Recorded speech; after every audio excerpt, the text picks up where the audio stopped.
അമ്മ അപ്പോൾ ഇടപെട്ടു. അന്യന്മാരുണ്ട് എടുത്തി ഉമ്മറത്ത്.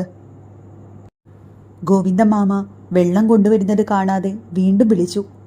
വല്യമ്മ ഉമ്മറവാതിക്കൽ ചെന്ന് ഇടറുന്ന സ്വരത്തിൽ പറഞ്ഞു, മാളുക്കുട്ടി തൊടാൻ പാടില്ലാണ്ടിരിക്കുക. അവർ പടിയിറങ്ങിയ ഉടനെ വല്യമ്മ കുട്ടിയടത്തിയെ പിടിച്ചടിച്ചു.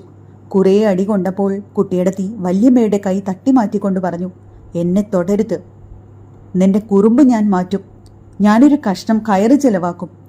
എന്നാ അതങ്ങട്ട് തീരട്ടെടി. വല്യമ്മ തലമുടി ചുറ്റിപ്പിടിച്ച് നിലത്തിട്ടിഴച്ച് വീണ്ടും കുട്ടിയടത്തിയെ അടിച്ചു. അമ്മ വീണ്ടും വന്ന് വല്യമ്മയുടെ കൈ പിടിച്ചു. എടുത്തി അതിനെ കൊല്ലണ്ട, ഞാൻ ചാവും, അവളങ്ങ് ചാവട്ടെ. വല്യമ്മയുടെ പിടിയിൽ നിന്ന് അമ്മ കുട്ടിയടത്തിയെ വേർപെടുത്തി. കുട്ടിയടത്തി കോലായിൽ പടിഞ്ഞാറേ അറ്റത്ത് തൂണും ചാരിയിരുന്ന് തേങ്ങിക്കരഞ്ഞു. എനിക്ക് സങ്കടം തോന്നി. എത്ര അടിയാണ് കുട്ടിയടത്തി കൊണ്ടത്.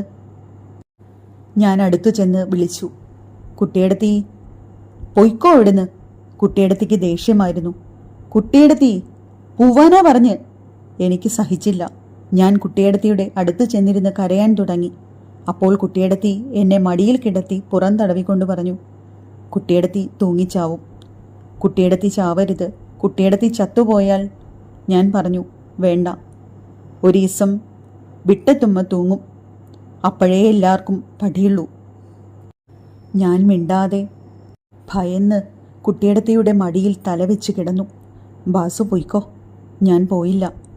ഞാൻ പോയാൽ കുട്ടിയടത്തി തൂങ്ങി മരിച്ചാലോ. വല്യമ്മ കുട്ടിയടത്തിയോട് കുറേ ദിവസത്തേക്ക് മിണ്ടിയില്ല. പകൽ മുഴുവൻ കുട്ടിയടത്തി അയൽപക്കത്ത് ചുറ്റി നടക്കും. ഭക്ഷണത്തിൻ്റെ നേരമാവുമ്പോൾ അടുക്കളയിൽ വരും.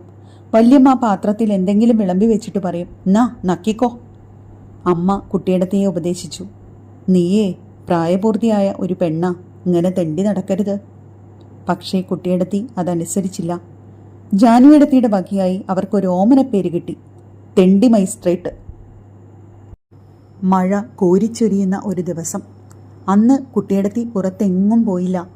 ഉച്ചയ്ക്ക് എന്നെ വിളിച്ചു പറഞ്ഞു, നീ ആ കണ്ണാടി എടുത്തുകൊണ്ടാ.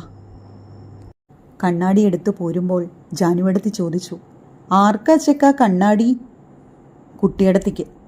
നല്ലോണം ചന്തം നോക്കാൻ പറ. ഉള്ളിൽ ജാനുവടത്തിയെ ശകാരിച്ചാണ് ഞാൻ കണ്ണാടിയും കൊണ്ടുപോകുന്നത്. കുട്ടിയടത്തി കണ്ണാടിയിൽ മുഖം നോക്കി. പൊട്ടിയ ചീർപ്പുകൊണ്ട് തലയൊന്നു ചീകി.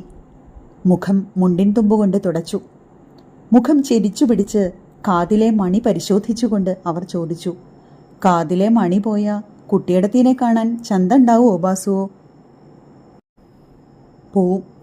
ഞാൻ സൂത്രം കാണിച്ചു തരാം. നീ പോയി